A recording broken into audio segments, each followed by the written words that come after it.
Hi, I'm Coach Bob here to talk to you about running a great meeting. A lot of people dread meetings and they run long, and I wasted my time. I could have been doing something more fun or important. And what I've realized, and it's mainly due to EOS and a lot from EO. And so just here's my version of that. And again, all the credit goes back to EOS and EO for this. But it's basically start and end on time.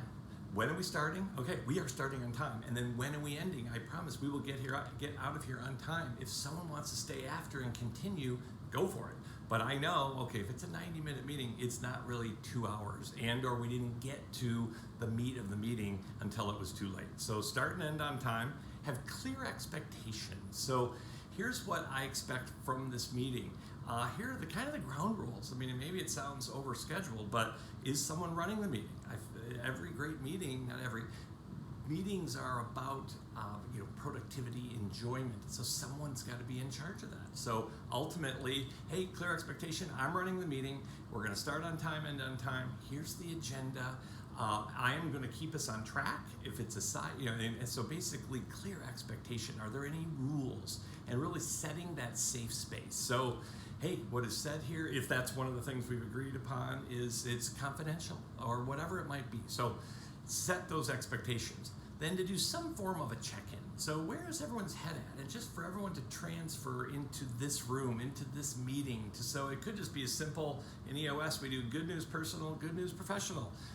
In I Matter, we have 4 questions that we throw out there that's fairly quick.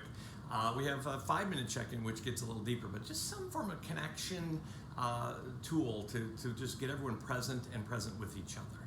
Then IDS, again, a staple tool from EOS, is as we do a check-in, list any issues that people have. And an issue could be something someone's frustrated with, struggling with, an opportunity. It's just something to potentially throw out to the group and get experience share around it, and to learn some lessons and create next steps. So list out all the issues, and then that's identifying the issues. 1, 2, 3, let's prioritize, let's knock them out.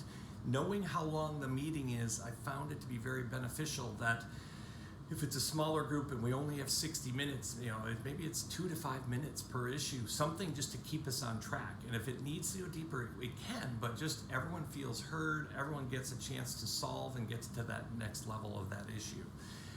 Next is any lessons learned. It's very, very beneficial. It locks it in, it anchors in. What was one aha everyone got from this meeting? And again, that just locks it in for the individual, for each other. Was there value or not? Is there any takeaways, any to-dos? And then that's next steps would be, okay, who's doing what? Let's be really clear. Kim, you're doing this. Bob, you're doing this. Okay, everyone good? And again, open and honest. If you can't get something done, you just say, oh, I can't do that this week, or could I get help, or whatever it might be. And then you end on time. So start on time, end on time, clear expectations, some form of a check-in, IDS, next step, and conclude. And again, this is an EOS thing, but I found it works in any meeting. In my PTA meeting that I used to run, for parent meetings I'm a part of, with my family often. It's just maybe seems a little rigid, and yet with that structure, there is amazing time for spontaneity and being present and getting to that creative part of the brain and just enjoying ourselves.